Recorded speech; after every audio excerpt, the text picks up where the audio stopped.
Hola, bienvenidos, buenas noches a los cursos en línea coordinados por la CINSAE, cuyo titular es el doctor Gustavo Reyes Terán. Bienvenidos a la segunda emisión, la segunda sesión de este mes que hemos dedicado a la salud mental, con temas relacionados y específicos con este concepto. El día de hoy tenemos el tema de burnout, los síndromes de desgaste en el personal de salud, y vamos a contar con la presencia, con la participación de la doctora Natasha Alcocer Castillejos, quien es parte del Departamento de Neurología y Psiquiatría del Instituto Nacional de Ciencias Médicas y Nutrición Salvador Subirán. Y se decidió, se tomó la decisión de enfocar todo este mes a la salud mental, a estos temas de importancia, porque hemos considerado que es un buen momento. Si bien todavía no podemos establecer en qué momento, en qué temporalidad estamos de la pandemia, si es ya la mitad, no podemos asegurar que ya estamos a la mitad de la pandemia. Podemos, ya a pesar de estos meses, ya tenemos un desgaste importante, o ya se ha reportado. Hay que recordar que la CINSAE creó un grupo específico para cuidar la salud mental de todo el personal de la CINSAE, con enlaces que están ubicados en todos los hospitales, en respuesta a tener atención a cualquier problema relacionado a la salud mental del personal y estar atentos. Es por eso que se enfocó esta serie de sesiones, y pues damos la bienvenida y muchísimas gracias, doctora Natasha, por participar con nosotros en esta segunda sesión. Bienvenida. Muchas gracias, buenas noches a todos y gracias por la invitación. Pues me propongo el día de hoy hablar de algunos síndromes que quizá todos hemos pasado de alguna u otra forma. Es algo frecuente en nuestro ambiente médico. Y bueno, no es que nada más vaya a hablar con respecto a la pandemia de COVID-19 y estos síndromes, pero lo aterrizaremos un poco en la actualidad. Espero que les sea de utilidad. Para empezar un poco, quisiera hablar sobre lo que se considera como un evento estresante, porque todos estos síndromes de los que voy a hablar y en general mucho de lo que le llamamos psicopatología, y lo malo es que lleve la palabra patología, porque entonces nos lleva a pensar que si es algo normal o anormal, pero bueno, mucho de lo que se sabe acerca de la depresión, del estrés postraumático, tiene que ver con la ocurrencia de eventos estresantes a lo largo de la vida. Y es un área que se está estudiando mucho actualmente. Entonces, para definir qué es un evento estresante, es cualquier evento a lo largo de la vida de un individuo, un ser humano o un animal también, que es capaz o que provoca que la persona realice o que el individuo realice un cambio en su vida habitual o en sus hábitos, en su rutina habitual, y este cambio tiene que ser con el fin de reajustarse o readaptarse.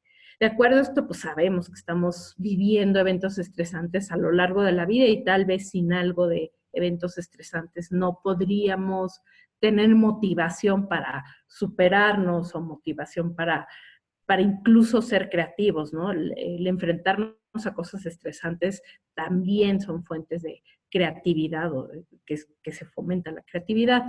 Pero hablando de los eventos estresantes desagradables o fuertes, pues vamos a definir o vamos a saber que estos eventos, lo estresante que puede ser un evento, depende de varios factores. Una es la naturaleza del evento en sí misma. No es lo mismo un evento muy intenso que uno no tan intenso, aunque sea repetido, puede ser muy diferente, o lo que ha pasado. Hace 3 años vivimos el temblor del 2017, que fue algo absolutamente avasallador, agudo.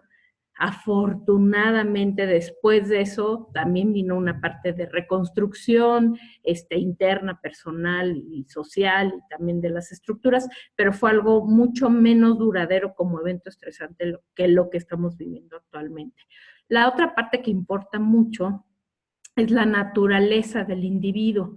Y esta parte de la naturaleza depende mucho de la biología. Hay gente más susceptible al estrés que otros por biología, y eso también es un importante punto, porque pues a veces criticamos a los que no son tan aguantadores aparentemente, o que son más sensibles, pero es algo también genético, y también depende mucho de las experiencias previas que se haya tenido, que haya tenido ese individuo con eventos previos estresantes, y no solo de la experiencia, sino del desenlace que se tuvo hacia a estos eventos que ya se vivieron. Y una parte muy importante, y alguna vez en alguna plática ponía la foto de La vida es buena, porque una parte muy importante es el apoyo que se tiene durante dichas experiencias. Esta película trataba de cómo en un campo de concentración el papá protege y le hace como un cuento especial al niño que jamás se da, aparentemente jamás se da cuenta que está en un campo de concentración. Y bueno, es obviamente una novela, pero habla de cómo el apoyo y el apoyo de alguien que te supervisa, que te cuida, que te arropa, puede llegar a cambiar el contexto y el impacto biológico incluso que se tiene ante un evento estresante. Entonces, con esto en mente, vamos a ver que hay varias cosas a este nivel del estrés. Ya hace muchos años, del siglo pasado de hecho, estos autores, Holmes y Raj, estudiaron y tenían interés en los eventos estresantes y en ver si había eventos estresantes más importantes que otros o con mayor peso o que impactaban más. La verdad es que no hay una fórmula mágica para medir los eventos estresantes, pero ellos sí lograron a través de varios estudios como ponderar un poquito el peso. Y si se fijan un poco en los datos, el evento que se describe como más estresante en la mayoría de los humanos es la muerte de una pareja o de los hijos. Es algo intenso, algo muy fuerte. Después están otros eventos que muchos no exentamos a veces, por ejemplo, divorcio, separación, encarcelamiento justificado o injustificado, la muerte de familiares, accidentes, enfermedades propias, casamiento, que parece algo tan placentero, pues también puede ser un evento bastante estresante, la jubilación misma para muchos que jamás pensaron en que llegaba necesariamente un tipo de jubilación, puede ser un evento estresante. De tal forma que si ustedes buscan esta escala en internet, no se las quise poner aquí completa obviamente, y llenan y responden a qué tantos eventos estresantes han vivido a lo largo de su vida o en el último año, por ejemplo, sí pueden ponderar qué tantas cosas y qué tanto impacto su sistema corporal, que es lo emocional y lo físico, han tenido que estar amortiguando. Y estos autores encontraron que a estas poblaciones que midieron sus eventos, a los 2 años había a los que tenían una puntuación de 151 para arriba, había un riesgo de tener un evento de salud relacionado, no inmediato, sino a los 2 años. Quiere decir que a los que vivieron varios eventos estresantes, es probable, sobre todo si no los atienden, si no los elaboran, yo diría, es probable, es bastante probable, 50% o hasta 80% si son muchos, midiéndolo con esta escala, de tener algún evento de salud. Ya sea, por ejemplo, algo que oímos comúnmente, se desencadenó la diabetes. No es que el estrés de diabetes, pero sí puede dar una ayudada a que se desencadene un poco antes, por ejemplo. O las enfermedades autoinmunes que también se han visto relacionadas su inicio con, con algún evento estresante fuerte, por ejemplo, un divorcio o la pérdida de un empleo que cambió la dinámica personal. Esto para entrar un poquito a lo que es eventos estresantes y para irnos ubicando en lo que tal vez todos estamos viviendo de una u otra forma, unos más directamente, otros un poquito hasta incluso desde la pantalla, pero creo que el estrés está por ahí fluctuando. En forma importante me interesa hablar de que este estrés, aunque a veces se percibe psicológicamente, pues tiene connotaciones biológicas muy importantes que nada más les menciono aquí unas cuantas. Una es que químicamente hay un desencadenamiento de respuestas hormonales o de catecolaminas que te hacen tener o la necesidad de salir corriendo o la necesidad de pelear y enfrentar al enemigo. Y eso te permite, obviamente, como ser humano, como ser vivo, sobrevivir. Se aumenta la frecuencia cardíaca, se aumenta la presión arterial, cosas que en forma sostenida llevan obviamente enfermedad cardiovascular. Se ha visto además aumento del cortisol, con lo que a muchos les da insomnio, hambre, problemas que tienen que ver con estas sustancias, incluso regulación de la parte inmunológica, que es la parte de la izquierda del esquema, donde se ha encontrado que al enfrentarnos a un evento estresante, como es, por ejemplo, hablar en público, tan fácil que suena, pues se han encontrado aumento de varias citocinas inflamatorias, la más conocida, interleucina 6. ¿Y qué otras cosas se han visto? Que a edad temprana, si se tiene esta respuesta inflamatoria muy intensa, cuando se tiene a edad temprana, los eventos estresantes, se da una respuesta inflamatoria muy intensa. Entonces, como que si en una etapa temprana se tienen estresores fuertes como problemas familiares, violación, violencia, pues, sobre todo, queda reseteado el cuerpo de ese niño para que en los próximos eventos estresantes pueda reaccionar con inflamación importante y está reaccionando como si fuera a atacarse o a defenderse de, por ejemplo, una bacteria, cuando lo que realmente es el agente invasor es la violencia. La otra cosa es que sí se ha encontrado que a mayor respuesta inflamatoria ante un estresor, mayor es la probabilidad de que a los pocos meses se pueda tener depresión. Entonces son cosas biológicas que sí nos ayudan a ir integrando, que uno no se estresa porque quiere, que es una parte biológica y es involuntaria. Y no quiere decir que no se pueda hacer algo al respecto. Porque preguntaríamos, ¿es bueno el estrés? Bueno, no es que sea bueno o malo, es inevitable, yo diría.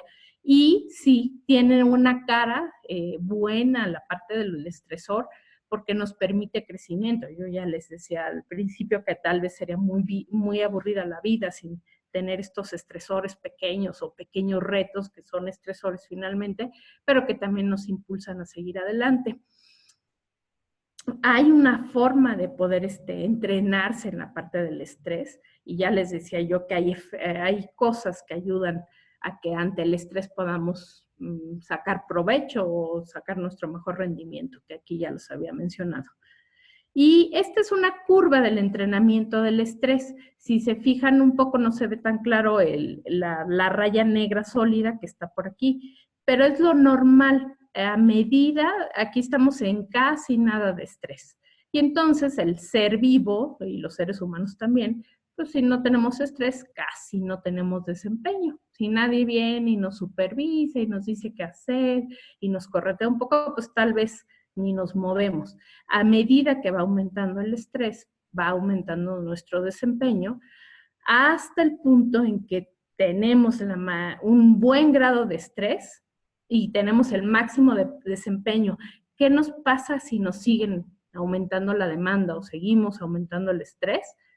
Nos caemos. Llega un momento en que ya el desempeño no solamente no aumenta, sino se cae y pues nos colapsamos, que sería a pocos rasgos lo que es el burnout o el desgaste, ¿no? Ya no podemos más, aunque nos estén exigiendo, pues nos colapsamos. Y esa es como la gráfica del estrés en general, del desempeño versus el estrés. Hay formas que se puede entrenar esto, depende de cada objetivo que se tenga, pero hay forma en que, por ejemplo, se pueda lograr tener un buen desempeño sin necesidad de que haya tanto estrés, que es, por ejemplo, pues cuando una mamá decide dejarle ya el control al hijo y ya no estarle gritando y ya no estarlo estresando, podría ser eso.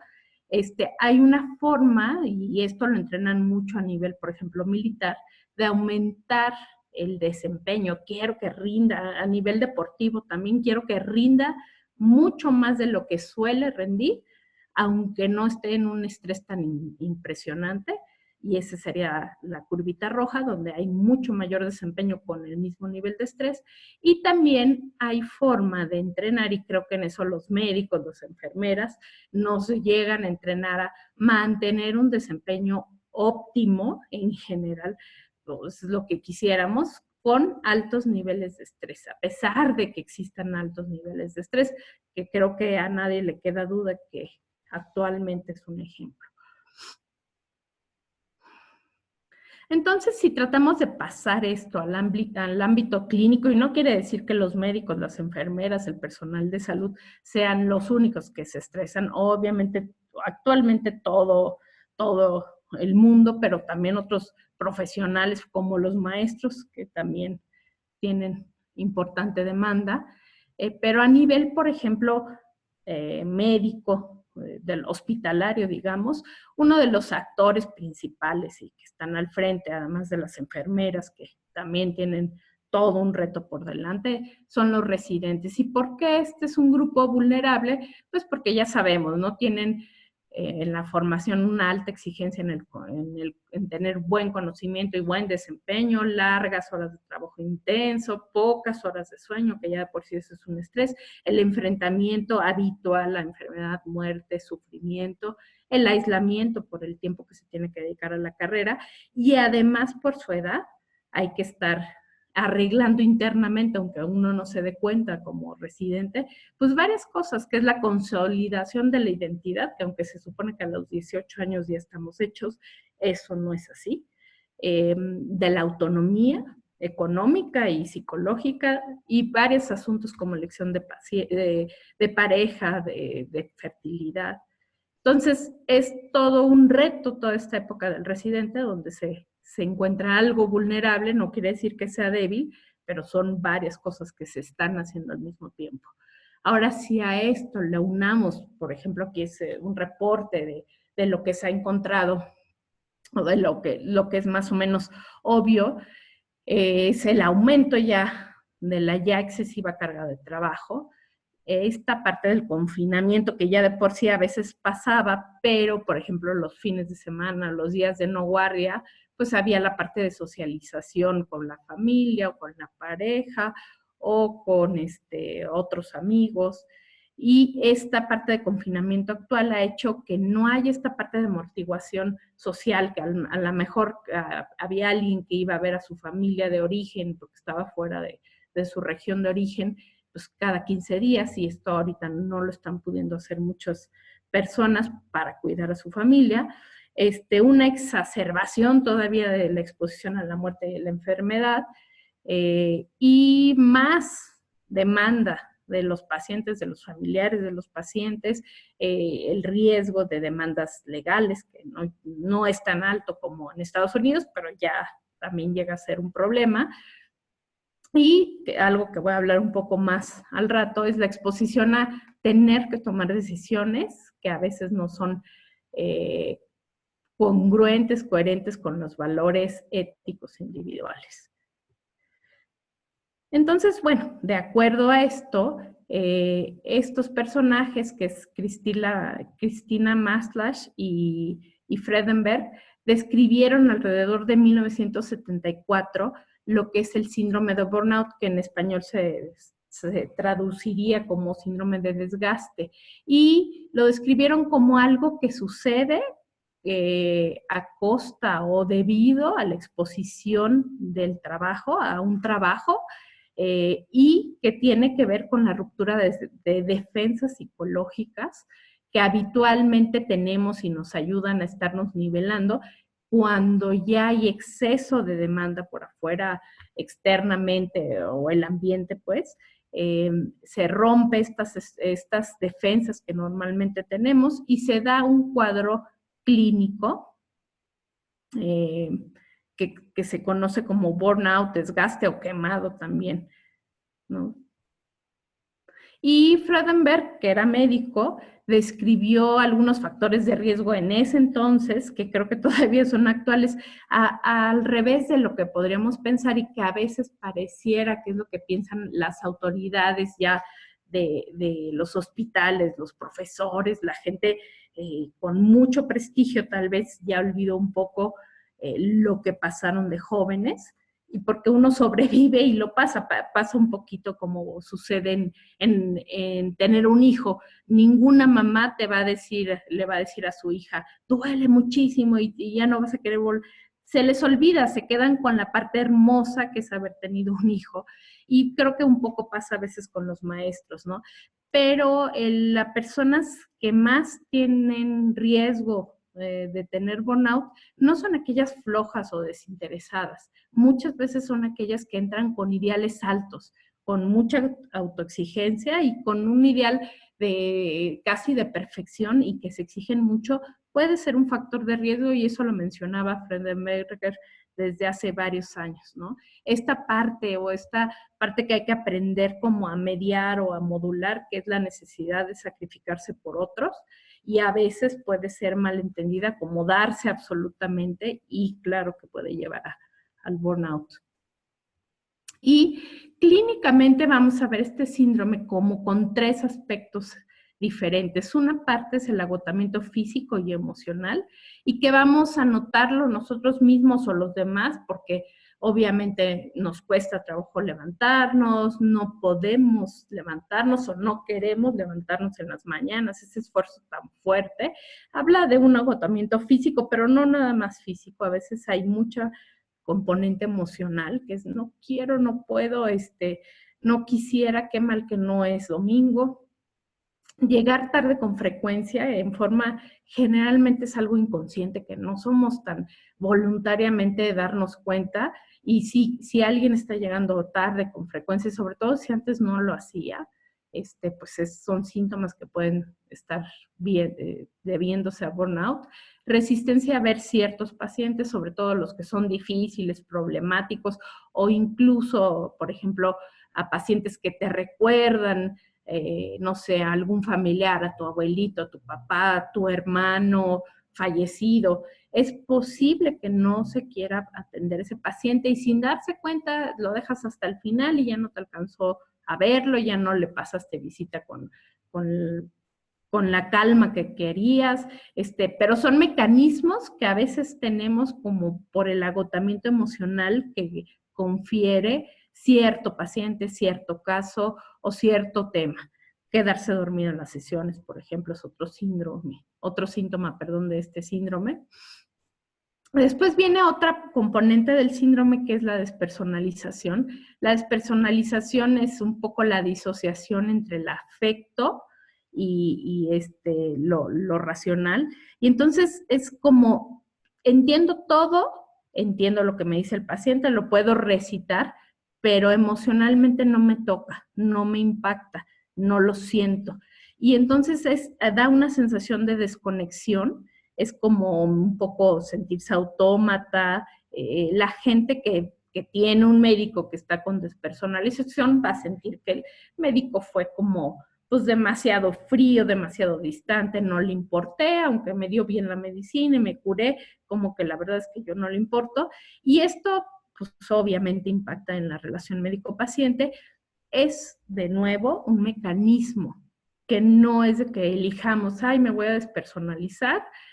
Podemos aprender a poner distancia a veces con los pacientes, y es algo importante y es algo necesario a veces, pero en este aprendizaje de poner distancia puede pasarse, se nos pasa la mano, pues, y podemos acabar teniendo esta despersonalización que llega a ser incluso un autoextrañamiento, así como yo ya no siento nada. Antes me gustaban las películas y lloraba con X película, y ahora como que ya no me importa nada, ni siquiera me importa mi ser querido, que algo detecto, pero como que no me puedo conectar. Entonces, esta parte es súper importante, porque si no es algo selectivo, uno no puede elegir, me voy a desapegar nada más de este paciente y del otro no, sino a veces es algo generalizado y se vuelve una forma de ser.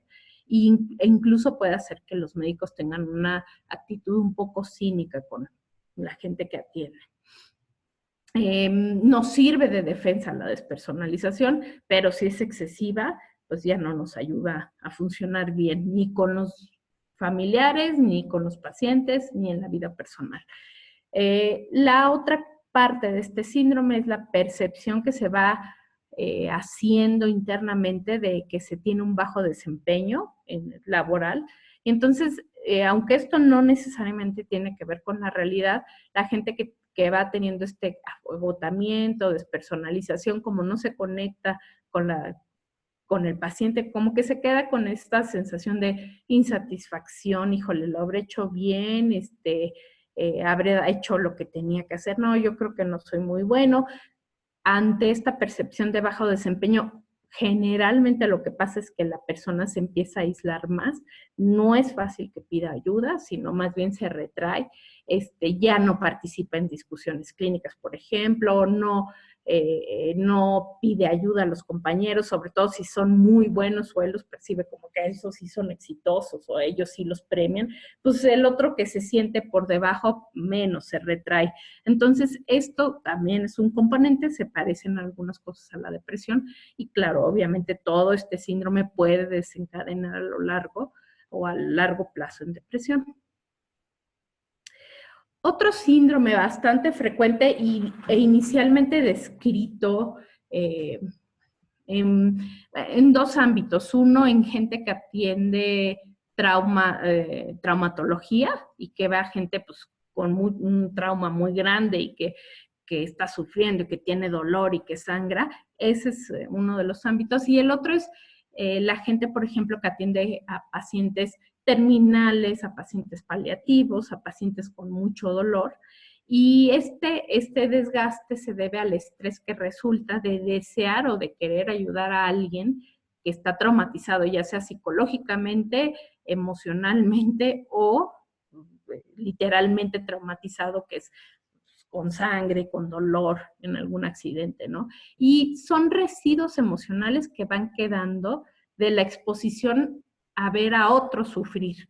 Entonces aquí por eso le dicen, uno de los términos que se usa es el estrés traumático secundario, porque uno no es el que vive el trauma, al contrario de lo que es el estrés postraumático, que le toca a uno vivir el asalto, le toca a uno vivir la violación. Aquí el trauma es uno lo ve y uno ve al otro sufrir.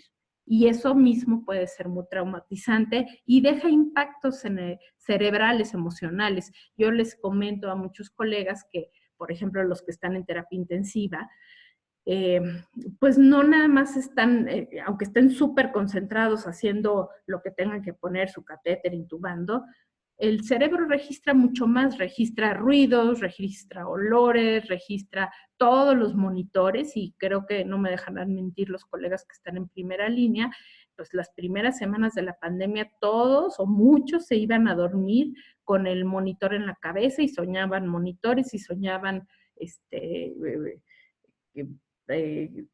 cosas arteriales y soñaban ruido del hospital y hasta olores del hospital. La gente que trabajaba, por ejemplo, en patología, nos comentaba que eran olores los que venían. Entonces son estos residuos sensoriales y emocionales, van juntos, que se van quedando y que después pueden llegar a ser como ese recuerdo, síntomas intrusivos le llamamos, que son imágenes, pensamientos, cualquiera de las dos, que aunque no queramos y aunque las sepamos irreales, exageradas, absurdas, ahí están dándonos lata y nos quitan mucha energía y entonces se están teniendo reexperimentación constante de esto que vimos al otro sufrir. Pueden ser también pensamientos constantes de duda o como, ¿cómo no hice esto? ¿Cómo no lo hice? ¿Cómo se me fue a pasar esta otra cosa? Y ser algo, obviamente, que llega a ser como tortuoso, así, torturante. Otro de las características de esta fatiga por compasión o trauma vicario o estrés traumático secundario es la parte evitativa ante este estrés que hay y que se desata, pues se trata de evitar todo el material traumático y otra vez a lo mejor no trato de no entrar a donde me recuerda lo que viví, hay pérdida de energía, hay otra vez toda esta tendencia a mejor aislarse, a no ir con compañeros, por ejemplo, y una parte importante, la tendencia a la automedicación. Es tanta la ansiedad y la molestia que es mucho más probable que en esos momentos, bueno, consumo alcohol, se me baja un poco la ansiedad y pues como la ansiedad es horrible, le sigo consumiendo o sigo consumiendo otra sustancia. Y bueno, todo lo que son los síntomas de activación fisiológica, que se parecen mucho al estrés postraumático, con aumento de la ansiedad, aumento de la impulsividad, se vuelve la persona mucho más reactiva y percibe como amenazante cosas que tal vez en otros momentos no percibe amenazantes. Por ejemplo, una llamada de atención puede ser muy amenazante en ese momento y a lo mejor antes lo tomaba a mejor y lo tomaba como una oportunidad de crecimiento y aumento de la frustración.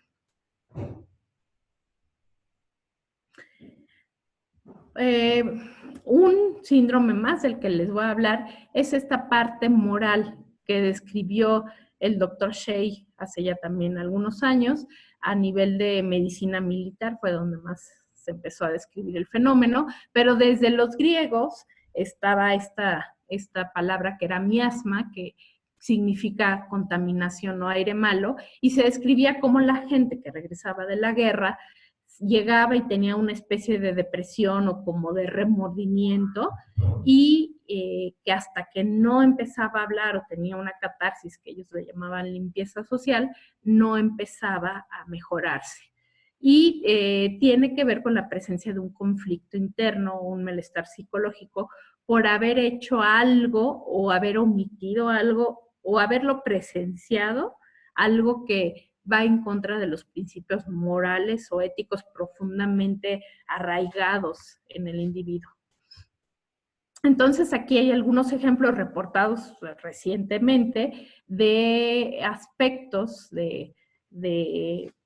durante esta actual pandemia que pueden ser puntos para ocasionar un trauma moral o este conflicto moral del que les hablaba, y van desde tener que obedecer decisiones clínicas a un superior y que a lo mejor el residente o el que está abajo pues dice, no, eso no le va a ayudar, pero lo tengo que obedecer porque estamos en una urgencia, abstenerse de reportar cosas graves, cambiar la justificación de algunos medicamentos porque hay mucha incertidumbre, sobre todo al principio de la pandemia era algo bien frecuente, y entonces pues ya no sabía si sin querer habías hecho un daño a alguien o se había muerto alguien por tu culpa.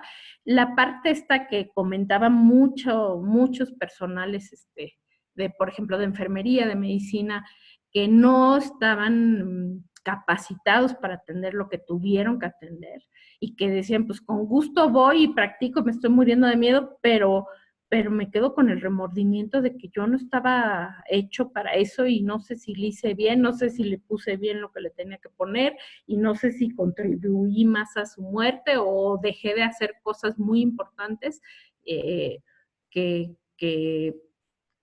tenía que haber hecho, pero pues que no sabía por mi inexperiencia y por la urgencia de la situación. Entonces, todo esto e incluso el no sentirse apoyado, supervisado, y aquí es donde yo también creo que es un punto muy importante a tomar en cuenta, que es la supervisión. No es lo mismo pasar todos estos eventos que están aquí reportados en la lista con una supervisión, tomando un acuerdo con un superior, con el que sigue arriba de ti, a tenerlos que tomar en alguna hora determinada, pues solito y a lo que puedas, ¿no?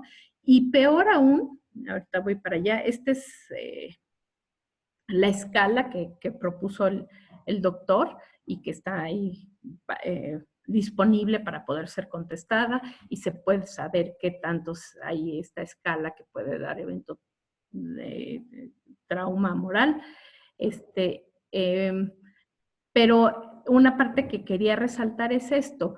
Se ha visto que este daño moral, dependiendo de su abordaje, porque creo que algunas cosas obviamente son prevenibles y son mejorables y hay que seguir señalándolas para poder mejorar, pero también depende qué se hace con eso. Un error médico creo que todos podemos tener, desgraciadamente no es algo que busquemos, pero dependiendo de la supervisión que tengamos durante el evento y la supervisión que tengamos y el apoyo que tengamos después del evento. Entonces, no es lo mismo que algún estudiante, algún residente pueda conversar con su superior lo que pasó y el otro le diga, mira, sí te entiendo, estuvo mal, pero a mí también me pasó y yo lo hice así, la próxima vez aprendí tal cosa, a que eso nunca se hable porque no hay suficiente supervisión y el residente se lo lleve y al rato ande con esta parte intrusiva recordando cosas que hizo y que le pesan y que le hacen sentir como si fuera un médico pues inadecuado, malo, e incluso le lleven a pensar en renunciar o lo que sea. Entonces creo que aquí es una parte bien importante. Dependiendo de todo este apoyo y todo este ambiente que haya de apoyo alrededor de estos eventos, que muchos son inevitables, se puede desarrollar burnout, depresión, estrés postraumático, uso de sustancias, conducta suicida, como ya sabemos, mucho de eso ha pasado a nivel internacional, o la contraparte, que sería el crecimiento postraumático, ¿no? Sí se enfrentan errores, sí hay decisiones muy difíciles, pero con un buen apoyo y buena elaboración se puede llegar a un crecimiento. Esto es un poco de la introducción que les quería mostrar de estos fenómenos de desgaste. Obviamente todos ellos a largo plazo pueden coexistir y a largo plazo pueden dar ya síndromes más conocidos dentro de la psiquiatría, como son depresión, obviamente, como son el trastorno mismo por estrés postraumático, pero estos son como la antesala de todos esos problemas. Y obviamente la antesala de una parte que quisiéramos evitar siempre, que sería la conducta suicida y el uso de sustancias. Yo ahorita les voy a presentar algunos resultados de antes de la pandemia a nivel internacional y algunos muy breves e incipientes que tenemos a nivel nacional. Esta era, por ejemplo, la prevalencia de síntomas del síndrome de burnout en residentes de pediatría y no sé si se ve, déjenme moverlo un poquito. Estas son las tres dimensiones que se miden en el burnout. Y si se fijan, lo más llamativo es la despersonalización, que es esta que viene como DP, que es la que más puntea como alta. Entonces, eso en los residentes de pediatría, en una muestra aquí de México ya hace unos 3 años. Pero ¿qué otros datos tenemos? Y estos son muy recientes, son de este mes, de la doctora Derby. La doctora Derby es de la Clínica de Mayo y ha trabajado mucho tiempo en esta parte del bienestar. Hoy día muchos hablan de bienestar o well-being como una contraparte del burnout y viene siendo como lo complementario. Y ellos, por ejemplo, reportan esto, que la ansiedad antes en personal de salud, antes, y esto es específicamente en médicos, antes se reportaba entre 8.1 y actualmente subió hasta 3 veces, que es lo que se reporta en los últimos meses en sus estudios. Los trastornos depresivos han aumentado hasta 4 veces y la ideación suicida 2 veces. Entonces son datos importantes a tomar en cuenta. También vamos a ver aquí en México cómo vamos con esto. En algunas muestras locales pequeñas, estos son 50 pacientes, pues sí nos llama la atención que hasta el 75.5% tienen síntomas ansiosos importantes, parece ser que son los síntomas más importantes o más frecuentes. 49% depresión, ideas de muerte en esta muestra fue pequeña. Mucho del personal que pide atención es enfermería, no tantos médicos, y esa es pues una invitación a que también los médicos y todos los demás personales de salud puedan valorarse, autocalificarse, muchos instrumentos que se están ofreciendo que son autoaplicables. Y la otra parte muy importante, y estos son datos de la pandemia actualmente y de México, es en calidad de sueño. El 45, casi 46% tienen calidad del sueño mala, ya no se alcanza a ver en esa gráfica, y la mayor parte se debe a insomnio intermedio. que es dormirse y despertarse y ya no volverse a dormir consolidadamente, sino estar despierte y despierte, incluso con pesadillas a veces. Ese es como el patrón de alteración de sueño más frecuente. Y esto es antes de la pandemia, pero para nada más mostrarles cómo estábamos, es un estudio hace 4 años en Durango, muy completo, de muchas especialidades, y lo que les comenté un poquito del síndrome de burnout es que un factor protector, una parte que si está baja habla de burnout, pero si está alta habla como de algo protector, es este que viene en gris, la barrita gris, que es realización personal. Sí puede haber mucho agotamiento emocional, que sería el azul, por ejemplo, aquí está con agotamiento del 50%, tienen altos, por ejemplo, altos niveles de despersonalización en ginecología, por ejemplo, y aquí tienen poquita satisfacción o realización personal. Esta población podríamos decir que está un poco desgastada o con síndrome de burnout. En cambio, esta que apareció así en los cirujanos de esta muestra, pues tienen más o menos el agotamiento, sí un poco alta la despersonalización, pero tienen esta parte muy satisfactoria del equipo de cirugía y bueno, puede tener que ver con la naturaleza de la práctica. Los cirujanos ven sus resultados, su éxito más o menos pronto y por eso es muy satisfactorio. En cambio, alguien que está viendo pacientes terminales, puede ser que la parte de satisfacción no sea tan rápida, tienen que ya después procesar que sí dieron una buena muerte o que ayudaron bastante al paciente, pero en forma inmediata, pues uno los ve morir a los pacientes terminales, por ejemplo. Entonces, tiene que ver con muchos factores. Y estos datos son de una parte de la estrategia nacional que estamos tratando. Yo colaboro solo en una rama, que es la clínica de burnout, fatiga por compasión y estrés postraumático, así se llama esa rama de la clínica. Ahorita les voy a hablar un poquito más. Ahí tenemos varias estrategias, ahorita se las voy a mostrar, y esto es lo que encontramos en una rama de nuestra atención en la que estamos ofreciendo sesiones en línea de atención plena o de mindfulness, y este índice de bienestar es el que creó la doctora Derby, lo tradujimos al español, y consiste en 9 preguntas nada más, mide el bienestar, y cuando está bajo o cuando está alterado este bienestar, quiere decir que hay burnout o varias otras cosas. Han podido validar este instrumento que es muy cortito y que es bastante bueno.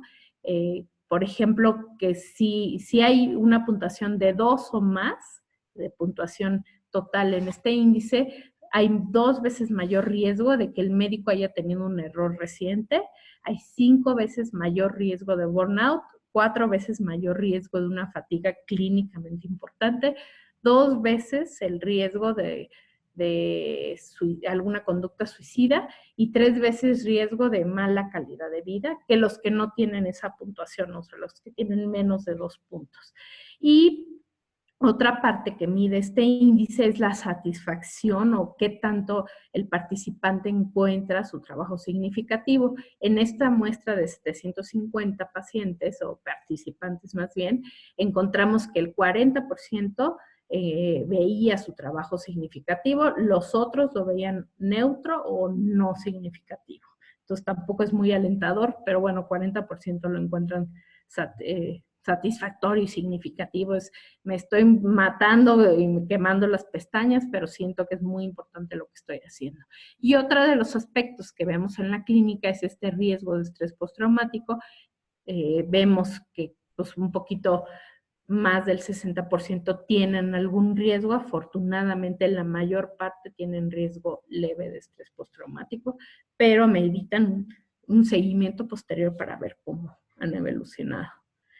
Esta estrategia tal cual, la de mindfulness, al ser virtual y en línea, son sesiones, ahorita les explico un poco más, que se dan todos los días, ha tenido un alcance nacional, afortunadamente, ha llegado a zonas, pues muchas gentes, obviamente de zona centro y metropolitana, pero también hemos logrado llegar al norte, hemos llegado a Yucatán, a Quintana Roo, hemos tenido gente que asiste de ahí, lo cual nos da muchísimo gusto.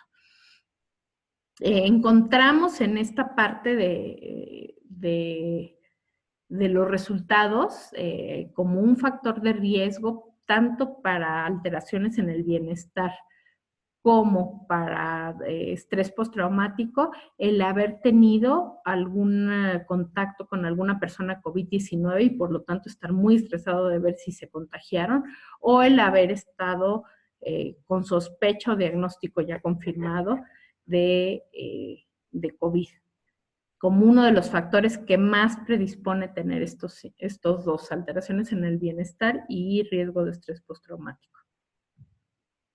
¿Y qué soluciones hay ante todo esto que les vengo mostrando, que son solo pequeñas muestras y como nada más unas ventanas a lo que puede estar sucediendo? Por parte, bueno, para empezar, bueno, algunos datos un poquito previos, y en Estados Unidos que se ha hecho un seguimiento muy extenso del síndrome de burnout, porque ha habido muchos problemas de depresión, suicidio y renuncia, y la otra parte que ha pegado un poco antes de la pandemia, a ver cómo está ahora, va a ser muy importante saberlo, pero estaba habiendo como menos interés en los jóvenes en estudiar medicina y estaban bajando el número de médicos que se estaban queriendo, bueno, de jóvenes que querían estudiar. Y pues obviamente eso era algo bastante preocupante. Se han puesto a la tarea este análisis o este compendio de Medscape del 2019 y lo hacen cada año, presentan estadísticas nacionales de Estados Unidos. Y bueno, aquí nada más les quise poner que sí, las mujeres y los hombres enfrentamos en forma diferente, el burnout o estos síntomas, cómo los enfrentamos automáticamente, esto es sin ningún tratamiento de por medio.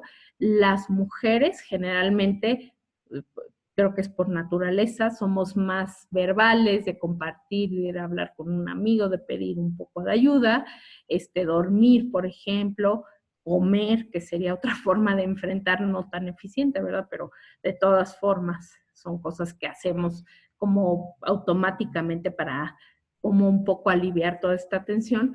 Y los hombres son más de hacer ejercicio, por ejemplo, ¿no? Entonces sí es un poco diferente lo que cada quien busca, es un poco más frecuente. Bueno, aquí ponen las mujeres, uso de pastillas prescritas, pero fumada, usar nicotina, marihuana, es un poco más frecuente en los hombres. Y otra parte bien importante y que creo que es igualita o muy parecida en México es la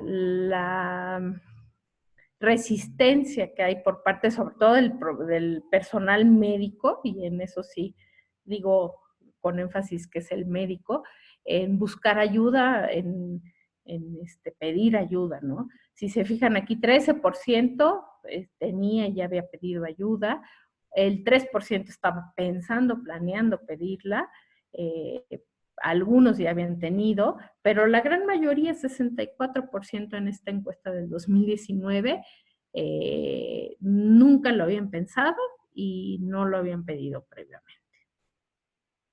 Esa es una parte que tenemos, es un reto que tenemos los que nos dedicamos a la salud mental y nos interesa la salud mental de los profesionales de salud. Pero bueno, ante las pandemias, ante esta pandemia y otras, están descritos algunos factores que tienen que ser factores organizacionales.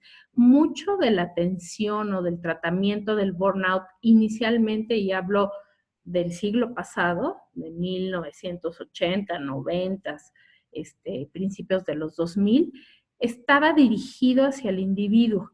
Se hablaba mucho de que hay que fortalecer al individuo, que el individuo con burnout tiene que ir a terapia o tiene que tomar medicina, o es un individuo débil y tiene que atenderse y hay que seleccionarlo adecuadamente para que no sean gente débil. Y entonces todo era dirigido hacia el individuo. Hasta hace poco, y esto yo estaría hablando de los últimos 10 años tal vez, se ha pasado el foco de atención, y de hecho hay un compendio del New England Journal of Medicine que se llama, bueno, es de una parte que se llama Catalyst.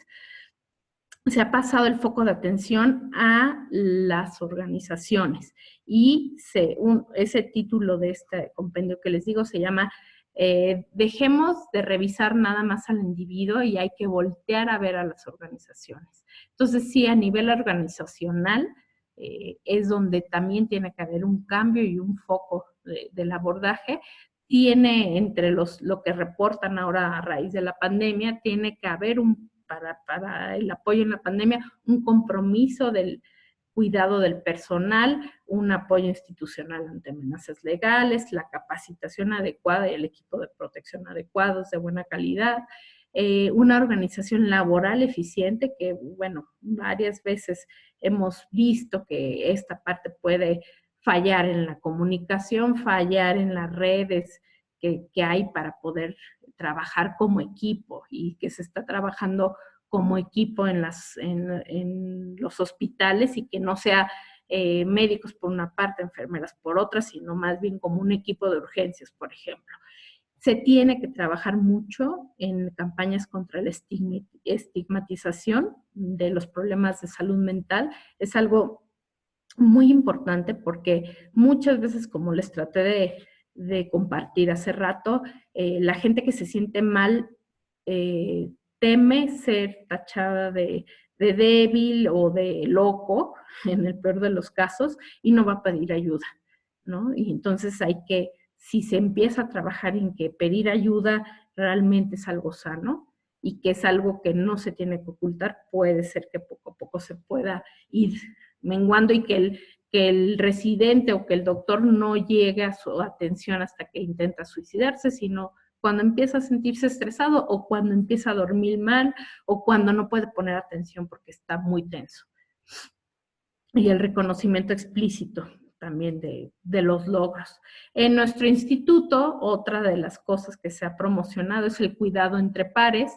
Esto es algo casi automático que muchas veces se hace entre amigos, pero no está de más como fomentarlo. Hay toda una explicación y hay varias publicaciones nacionales e internacionales al respecto de cómo hacer este body company, body care, que es muy importante, ¿no? El otro te vigila y si te ve mal te lo señala, no en forma de enjuiciar, sino como una forma de cuidarte, ¿no? Oye, ya te veo que ya no das una y que ya has tenido errores, espérate tantito, vamos a ver que te atiendan o descansa y que sea recíproco.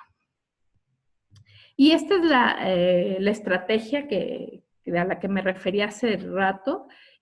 Salió pues casi al principio de la pandemia, esta parte de cuidemos a quien nos cuida. Se trató, no soy yo la que lo dirige, es la doctora Rebeca Robles, pero se juntaron a varios profesionales de la salud mental en forma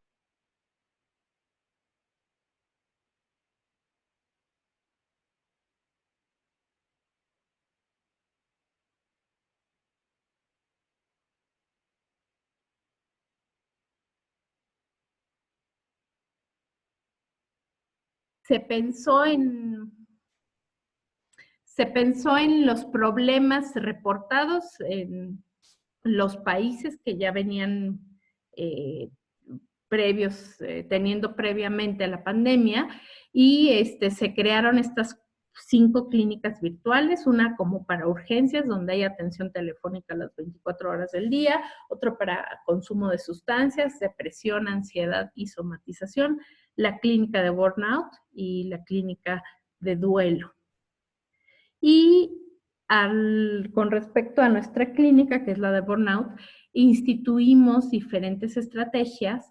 Unas son técnicas de respiración diafragmática que ayudan en forma muy sencilla, pero también muy efectiva a la parte, por ejemplo, autonómica, que con la ansiedad empezaba a ver, sobre todo al principio de la pandemia, pues mucha taquicardia cuando se ponía en el equipo de protección, había hasta gente que llegaba a vomitar cuando tenía que entrar a la zona COVID con con todo puesto, y todas estas técnicas nos fueron permitiendo ayudar a bajar la parte muy autonómica del estrés, y también la parte de relajación muscular ayuda mucho a la parte de tensión en la espalda y en todo el cuerpo, y toda la parte somática que tiene que ver, era muy importante el reporte de síntomas somáticos como colitis, gastritis, dolor de espalda, cefalea, y que algunos participantes que empezaron a hacer todas estas técnicas que pusimos en estas páginas también tuvieron como beneficio. En la misma página también varios colegas, todos colaborando. La verdad, una de las cosas más enriquecedoras ha sido ver cómo la gente colabora, obviamente, cómo en equipo se puede lograr mucho. Hicieron diferentes videos para yoga, higiene de sueño.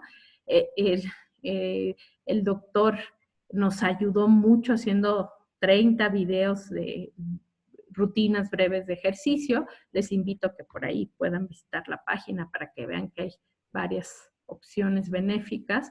Todo esto, aunque es muy físico, también ayuda mucho a mejorar la parte de tensión y la parte muy física de salud mental.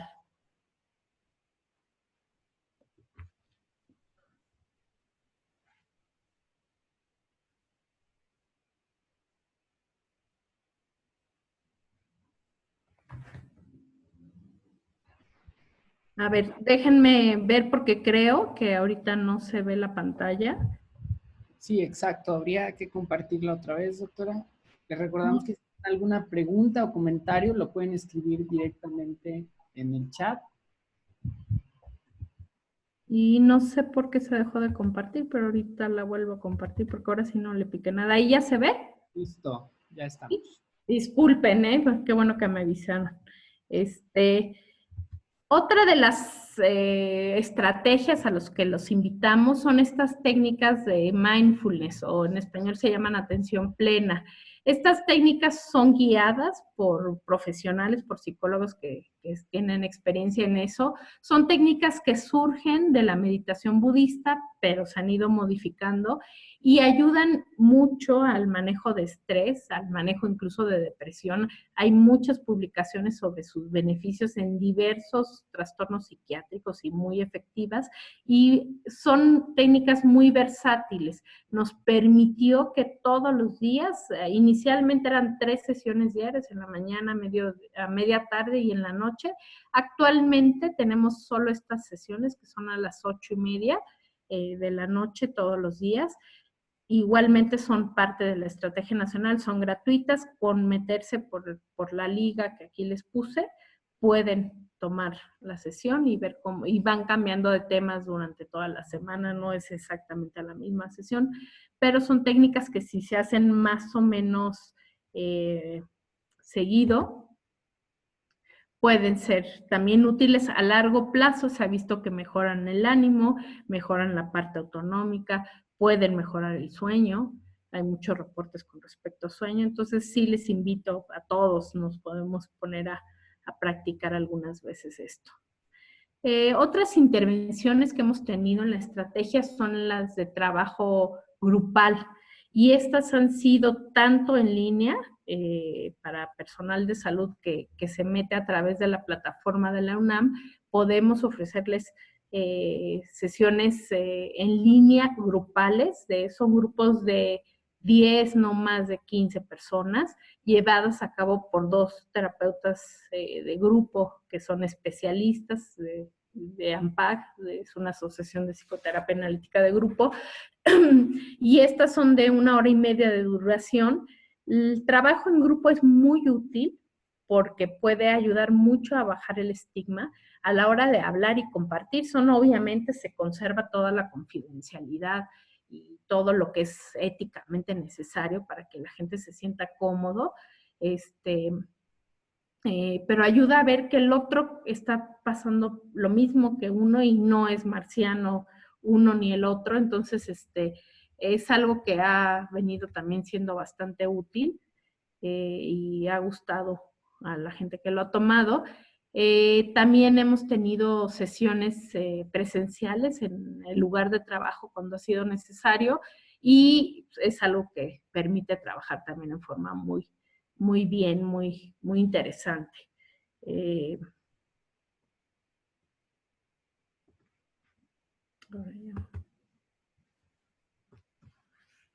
Lo que queremos entonces, ya para terminar, es poder detectar antes o lo más tempranamente estos síndromes de desgaste de los que les he hablado hoy, con el fin de quitar o disminuir el impacto que estos ocasionan. Si nos ponemos del lado de la parte administrativa o de la parte de las jefaturas, de las autoridades, el tener burnout se ha visto que disminuye la calidad de la atención, aumentan los errores médicos, disminuye la satisfacción del paciente con su atención, la productividad del médico, aumenta las renuncias o el número de renuncias. Todo esto tiene un impacto a nivel organizacional bastante importante y no hay que dejarlo de tomar en cuenta, pero a nivel personal también, no nada más el suicidio, que desgraciadamente sigue pasando, la depresión, el uso de sustancias que se ha ido aumentando, no sabemos todavía los resultados de esta pandemia, pero pronto se los podremos presentar.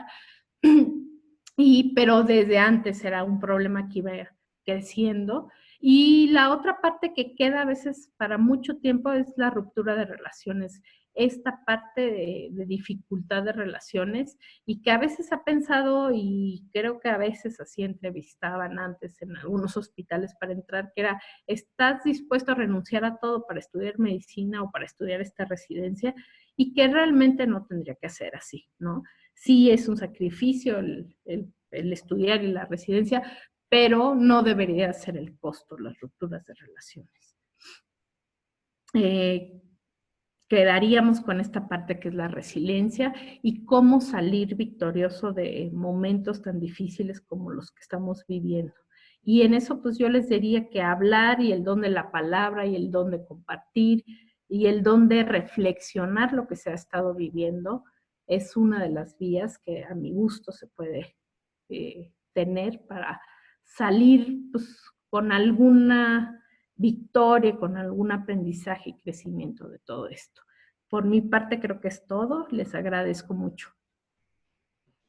Muchísimas gracias, doctora. Excelente presentación, revisión y contactos, que creo que hubo suficientes recursos compartidos en esta ocasión para el acceso a todo el personal de salud, un tema relevante, importante, con un componente biológico, con un componente de la personalidad innato de cada quien y destacando ahora en nuestro ramo un componente con respecto a dónde trabajamos y en qué trabajamos, ¿no? En Wuhan ya hay reportes de cómo está la prevalencia de depresión, ansiedad, ya han evaluado a los médicos de primera línea versus los de segunda línea en COVID.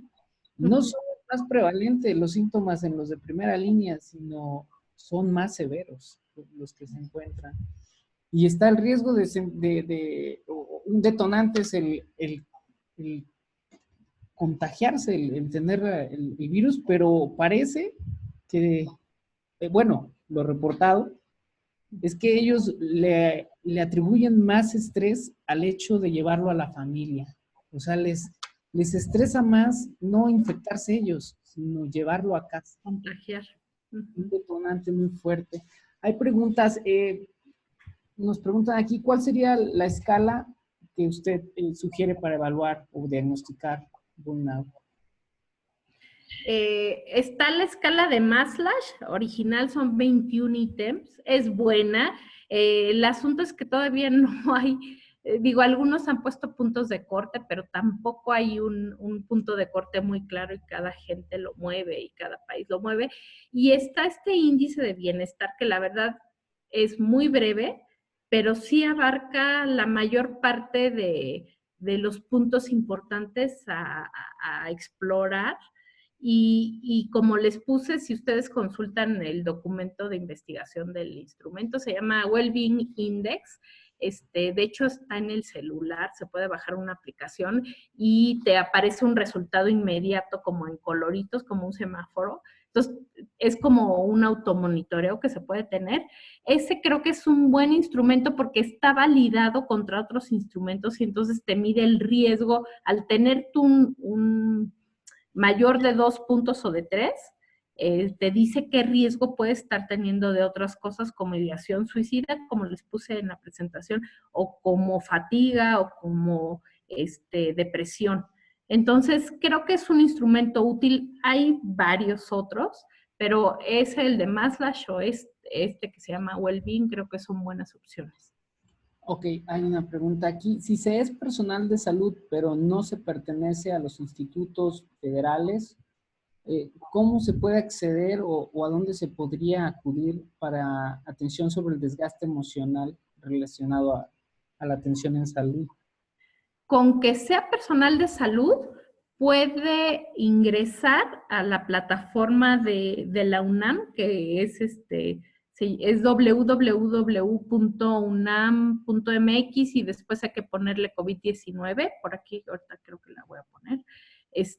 Y con eso no necesita ser federal o no federal, hay gente que es de lugares privados, no hay ningún problema, hay que llenar el cuestionario y el cuestionario es un diagnóstico inicial de tamizaje y le da la opción de atención pues más adecuada de acuerdo a lo que se contestó. Entonces, aunque sea de donde sea, con que sea personal de salud, también de hecho esa misma plataforma de la UNAM tiene una versión para estudiantes de la UNAM y para población general. Entonces yo les invito a que la contesten, es absolutamente confidencial. De hecho, los datos se guardan, nada más los ven los investigadores de ahí. Ya perdí la página, pero si la encuentro ahorita se las pongo. Creo que es ahí como podría atenderse. También el correo que ahorita puse al final es el correo que estamos usando para la estrategia. Pueden escribirnos ahí y ya con eso, aquí está perdón, aquí hasta abajo que dice www.misalud.unam.mx, COVID-19, ahí es donde pueden ingresar para hacer la encuesta y de ahí ya los dirige a lo que salga de alguno de estos 5 grupos de problemas que puedan tener. Ok, otra pregunta. Si el manejo del burnout es un tratamiento farmacológico. No necesariamente, como un poco les decía, hay una parte organizacional, o sea que sí se tiene que trabajar con la organización, con las autoridades, con los esquemas de algunas cosas, de cómo se lleva el lugar de trabajo, eso se los tengo que decir así. Y hay otra parte que sí el individuo puede adquirir diferentes estrategias para cambiar algunas cosas. Por ejemplo, algo común es bajarle a la autoexigencia. Y es una cosa bien difícil que a veces no es fácil cambiar, pero muchas veces los terapeutas trabajamos con bájale un poquito la exigencia, jerarquiza y no te exijas tanto porque si no vas a tronar más fácil. Entonces, si hay partes personales, no necesariamente se requiere medicamento. Si hay mucha ansiedad, si hay mucho insomnio, por ejemplo, pues sí, hay que valorar y ahí sí les diría con algún colega psiquiatra que valorar si algún antidepresivo, por ejemplo, puede ayudar a bajar esa tensión y esa ansiedad. Ok, muy bien. Aquí preguntan, en caso de tener sospecha de presentar burnout, ¿cuándo o cuál es el momento indicado para acudir a valoración o atención médica? Yo diría que en cuanto sientan o tengan esa sospecha, es bueno pedir ayuda, hablar. Lo más que puede pasar es que platiquen un poco, que no haya nada más grave. Y de todas formas creo que yo considero que al hacer una exploración interna y hablar de lo que uno siente, pues lejos de empobrecerse se enriquece la persona. Entonces no se van a llevar nada malo, al revés, se van a conocer un poco más y el autoconocimiento siempre es crecimiento. Entonces yo les diría, si algo sienten, algo les inquieta, pues asómense, pidan ayuda, platiquen, hablen, no todo es medicamento, de nuevo digo, a veces sí ayuda, obviamente, pero pues si se asoman van a llevarse algo seguramente. Y bueno, una última pregunta que pone, ¿por qué le es tan difícil al personal de salud y en específico a los médicos acudir a atención de este tipo de diagnósticos? Esa es una buena pregunta que ojalá tuviera ya toda la respuesta clara. Hay una parte de esta, lo que le llamamos estigma, ¿no? La parte de estigma social hacia lo psiquiátrico, hacia la locura. Digo, todavía hay mucha gente que dice, yo no voy al psiquiatra si no estoy loco o no estoy tan mal. Y no se acaba, es una cosa cultural, no se acaba de ver como que el que atiende su salud mental es más sano, de hecho, ¿no? Esa es una parte importante. Dentro del ámbito médico hay otra parte que también nos inculca, pues el sistema de educación, tal vez, y ahí sí se debería de trabajar más tempranamente en eso, que es la omnipotencia. Muchos de nosotros, pues nos vamos a medicina sin darnos cuenta a veces por esta parte de querer ser omnipotentes, poder con todo, porque da mucha retribución, da una sensación de que controlamos las cosas y que sí podemos. Y cuando uno es omnipotente, pues no necesita de nada. Entonces, sí, esta parte que es un poco educacional, cultural, pues también hace que sea más difícil que uno se admita como que está agotado, que ya no puede, que necesita una pausa, porque tiene un contexto o se ha metido dentro de un contexto moral, como un juicio moral. Es malo. Y no es malo, es humano, es natural y si se atiende, pues se enriquece, ¿no? Pero sí creo que hay mucho cultural y educacional. Perfecto. Y son estas sesiones un recurso para ir tumbando esas barreras y cambiando los estilos, los modos y abriendo, dando apertura. Y me quedo con esa frase, el que se atiende es el más informado, es el más sano el que se atiende realmente. Yo creo que con esa vamos a cerrar perfectamente esta segunda sesión del ciclo. Queda grabada, quedan los canales de SINSAE, quedan los teléfonos, las páginas, o sea, por recursos no paramos. Este esfuerzo es por todo el sector salud, dirigido, como ya mencionó la doctora, no hay que pertenecer a una institución en específico, es para todo el personal de salud y se les va a referir y va a haber alguna opción en todos estos recursos que se compartieron. Entonces, queremos darle las gracias a nombre del doctor Gustavo Reyes Terán, el titular de la Comisión Coordinadora de Institutos Nacionales y Hospitales de Alta Especialidad, por acompañarnos en este ciclo de sesiones de la salud mental. Muchísimas gracias, doctora Natasha. Gracias, gracias a ustedes. Y a todos Salud. ustedes. Saludos, doctora. Sí, muchísimos saludos que ya no mencioné. Todo el mundo está muy feliz. Les encantó la sesión y pues queda ahí ya en el canal de SINSAE. Gracias. Excelente noche a todos. Hasta luego. Hasta luego.